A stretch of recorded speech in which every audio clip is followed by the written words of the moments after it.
To remain the strongest economy in the world, we need to have the best education system in the world.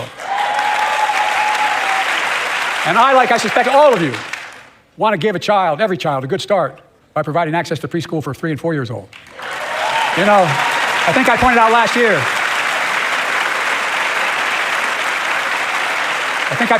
year that children coming from broken homes where there's no books, they're not read to, not spoken to very often, start school, kindergarten, or first grade, having heard 1 million fewer words spoken.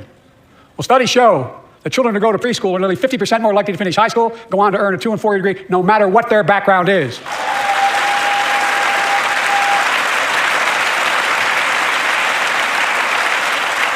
I met a year and a half ago with the leaders of the Business Roundtable. They were mad that they were angry. I think, well, they were discussing why I wanted to spend money on education. I pointed out to them as vice president, I met with I think it was 182 of those folks. Don't hold me to the exact number. And I asked them what they need most, the CEOs. And you've had the same experience on both sides of the aisle. They say a better educated workforce, right? So I looked at them and I say, I come from Delaware. DuPont used to be the 8th largest corporation in the world. And every new enterprise they bought, they educated the workforce to that enterprise. But none of you do that anymore. Why are you angry with me providing you the opportunity for the best educated workforce in the world? And they all looked at me and said, I think you're right. I want to expand high quality tutoring and summer learning to see that every child learns to read by 3rd grade.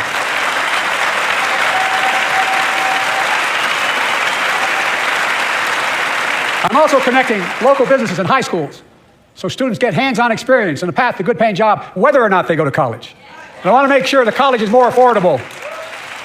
Let's continue increasing the Pell Grants to working and middle-class families and increase record investments in HBCUs and minority-serving institutions, including Hispanic institutions. When I was told I couldn't universally just change the way in which we dealt with student loans, I fixed 2 student loan programs that already existed. Reduced the burden of student debt for nearly 4 million Americans, including nurses, firefighters, and others in public service. Like Keenan Jones, a public educator from Minnesota, who's here with us tonight. Keenan, where are you? Keenan, thank you. He's educated hundreds of students so they can go to college. Now he's able to help, after debt forgiveness, get his own daughter to college. And folks, look, such relief is good for the economy because folks are now able to buy a home, start a business, start a family. While we're at it, I want to give public school teachers a raise.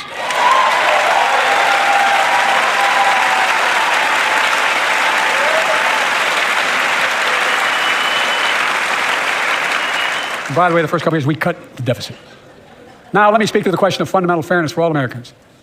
I've been delivering real results in fiscally responsible ways. We've already cut the federal deficit. We've already cut the federal deficit over $1 trillion.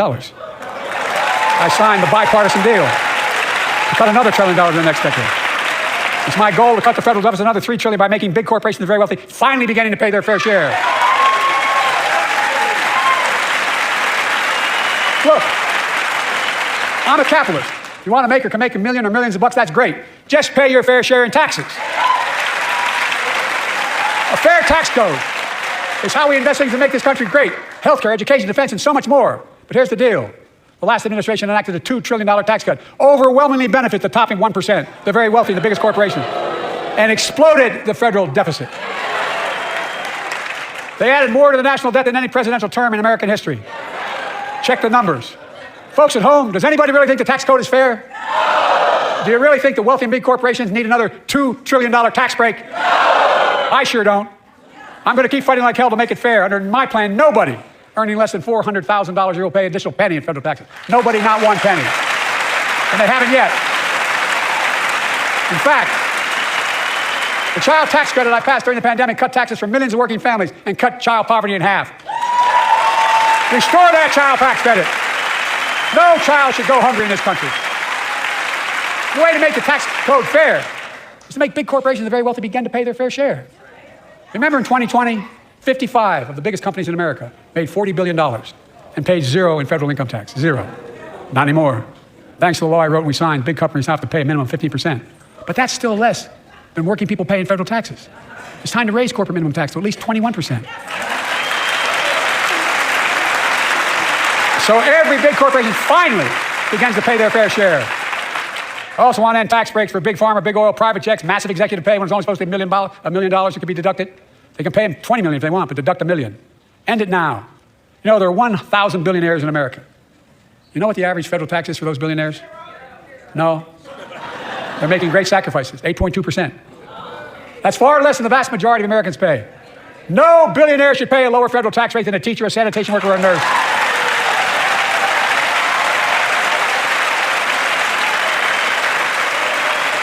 I propose a minimum tax for billionaires at 25%, just 25%. You know what that would raise? That would raise $500 billion over the next 10 years. And imagine what that could do for America. Imagine a future with affordable child care. Millions of families can get what they need to go to work to help grow the economy. Imagine a future with paid leave, because no one should have to choose between working and taking care of a sick family member. Imagine a future of home care and elder care, and people living with disabilities so they can stay in their homes and family caregivers can finally get the pay they deserve. Tonight, let's all agree once again to stand up for seniors. Many of my friends on the other side of the aisle want to put Social Security on the chopping block. If anyone here tries to cut Social Security, Medicare, or raise the retirement age, I will stop you.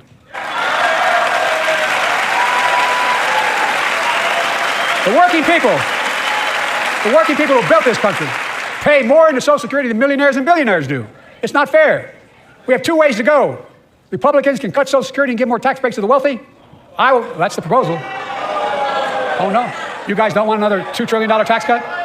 I kind of thought that's what your plan was. Well, that's good to hear. You're not going to cut another $2 trillion for the super wealthy. That's good to hear. I'll protect and strengthen Social Security and make the wealthy pay their fair share. Look, too many corporations raise prices to pad their profits, charging more and more for less and less.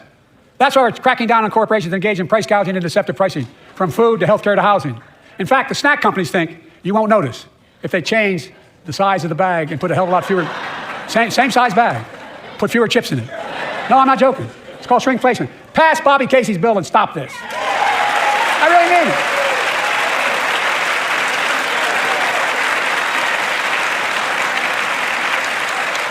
You probably all saw that commercial on Snickers bars. You get charged the same amount, and you got about, 10% fewer Snickers in it. Look, I'm also getting rid of junk fees, those hidden fees at the end of your bill that are there without your knowledge. My administration announced we're cutting credit card late fees from $32 to $8. Banks and credit card companies are allowed to charge what it costs them to instigate the collection. And that's more a hell of a lot like $8 and 30-some dollars. They don't like it. Credit card companies don't like it. But I'm saving American families $20 billion a year with all the junk fees I'm eliminating. Folks at home, that's why the banks are so mad. It's $20 billion in profit. I'm not stopping there. My administration proposed rules to make cable, travel, utilities, and online ticket sellers tell you the total price up front, so there are no surprises. It matters. It matters. And so does this. In November, my team began serious negotiations with a bipartisan group of senators. The result was a bipartisan bill with the toughest set of border security reforms we've ever seen. Oh, you don't think so? Oh, you don't like that bill, huh? That conservatives got together and said it was a good bill? I'll be darned. That's amazing. That bipartisan bill would hire 1,500 more security agents and officers, 100 more immigration judges to help tackle the backload of 2 million cases, 4,300 more asylum officers, and new policies so they can resolve cases in 6 months instead of 6 years now. What are you against? 100 more high-tech drug detection machines to significantly increase the ability to screen and stop vehicles smuggling fentanyl into America. That's killing thousands of children. This bill would save lives and bring order to the border. It will also give me and any new president new emergency authority to temporarily shut down the border when the number of migrants at the border is overwhelming. The Border Patrol Union has endorsed this bill. The Federal Chamber of Commerce is, yeah. You're saying low. Look at the facts. I know you know how to read. I believe that given the opportunity for a majority in the House and Senate would endorse the bill as well, a majority right now. But unfortunately, politics has derailed this bill so far. I'm told my predecessor called members of Congress in the Senate to demand they block the bill. He feels political win, he viewed it as a political win for me and a political loser for him. It's not about him, it's not about me. I'd be a winner, not really.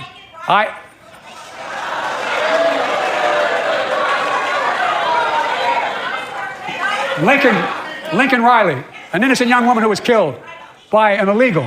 That's right. But how many of the thousands of people being killed by illegals? To her parents, I say, my heart goes out to you, having lost children myself. I understand. But look, if we change the dynamic at the border, People pay these smugglers $8,000 to get across the border because they know if they get by and let into the country, it's 6 to 8 years before they have a hearing. And it's worth it taking the chance of the $8,000. But if it's only 6 weeks, the idea is it's highly unlikely that people will pay that money and come all that way knowing that they'll be able to be kicked out quickly. Folks, I would respectfully suggest my Republican friends owe it to the American people, get this bill done. We need to act now.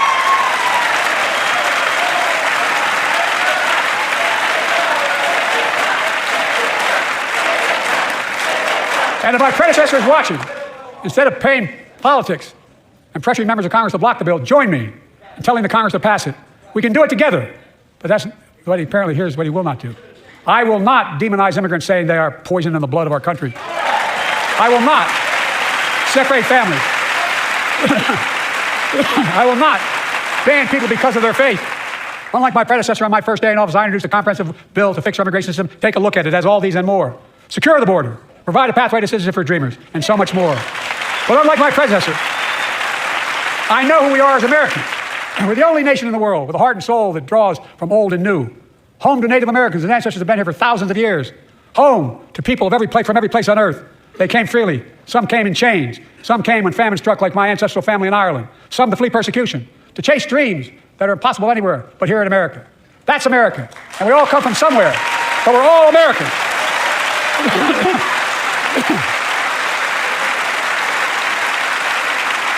Look, folks, we have a simple choice.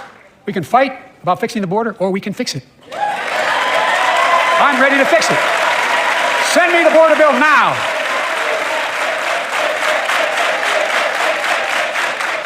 A transformational moment in history happened 59 years ago today in Selma, Alabama.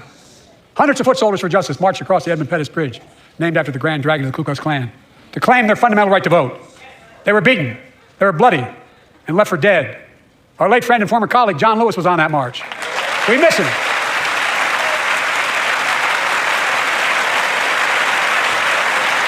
But joining us tonight are other marchers, both in the gallery and on the floor, including Betty Mae Fikes, known as the voice of Selma, the daughter of gospel singers and preachers. She sang songs of prayer and protest on that bloody Sunday to help shake the nation's conscience. 5 months later, the Voting Rights Act passed and was signed into law. Thank you. Thank you, thank you, thank you.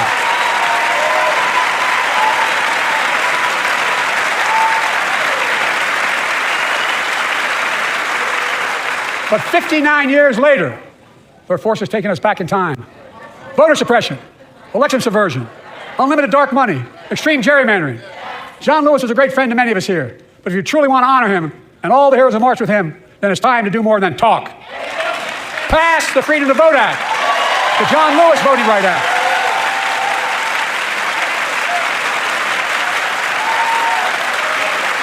And stop denying another core value of America, our diversity across American life. Banning books, it's wrong. Instead of erasing history, let's make history. I want to protect fundamental rights. Pass the Equality Act. And my message to transgender Americans, I have your back. Pass the PRO Act for workers' rights. Raise the federal minimum wage, because every worker has a right to a decent living more than $7 an hour.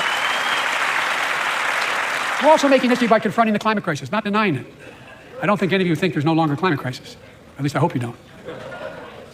I'm taking the most significant action ever on climate in the history of the world. I'm cutting our carbon emissions in half by 2030, creating tens of thousands of clean energy jobs, like the IBEW workers building and installing 500,000 electric vehicle charging stations. Conserving 30% of America's lands and waters by 2030. I'm taking action on environmental justice, fence line communities smothered by the legacy of pollution. And patterned after the Peace Corps and America Corps, I launched the Climate Corps to put 20,000 young people to work in the forefront of our clean energy future. I'll triple that number in a decade.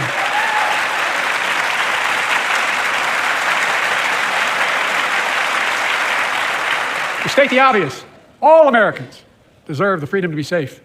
And America is safer today than when I took office. The year before I took office, murder rates went up 30%. 30% they went up. The biggest increase in history.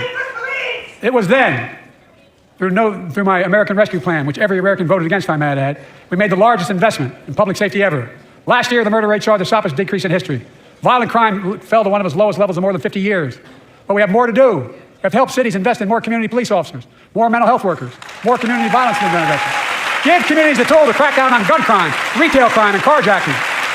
Keep building trust, as they've been doing by taking executive action on police reform and calling for it to be the law of the land.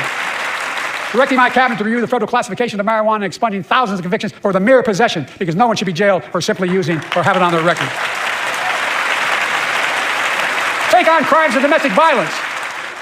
I'm ramping up the Federal Enforcement of the Violence Against Women Act that I proudly wrote when I was a senator, so we can finally end the scourge against women in America. There are other kinds of violence I want to stop. With us tonight is Jasmine, whose 9-year-old sister Jackie was murdered with 21 classmates and teachers in an elementary school in Uvalde, Texas.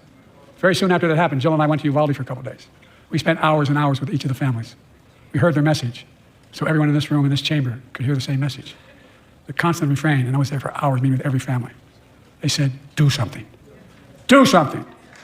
Well, I did do something by establishing the first ever Office of Gun Violence Prevention in the White House, that the Vice President is leading the charge. Thank you for doing it.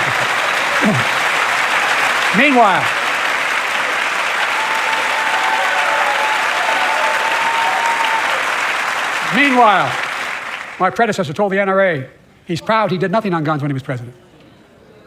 Oh. After another shooting in Iowa recently, he said, when asked what to do about it, he said, just get over it. There's his quote, just get over it. I say, stop it. Stop it, stop it, stop it.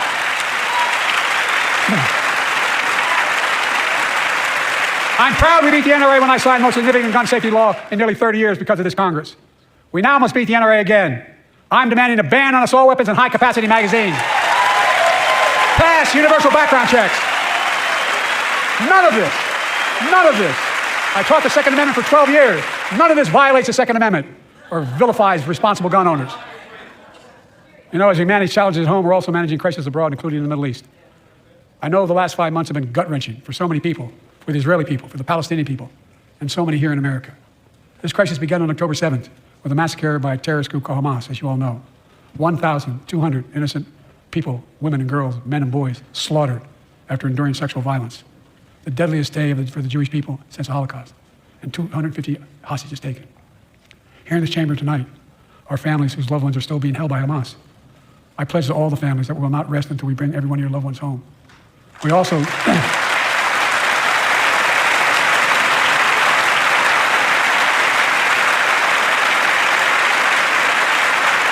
will also work around the clock to bring home Evan and Paul, Americans being unjustly detained by the Russians and others around the world. Israel has the right to go after Hamas. Hamas ended this conflict by releasing hostages, laying down arms, could end it by releasing the hostages, laying down arms, and surrendering those responsible for October 7th. But Israel has a added burden because Hamas hides and operates among the civilian population like cowards, under hospitals, daycare centers, and all the like. Israel also has a fundamental responsibility, though, to protect innocent civilians in Gaza. This war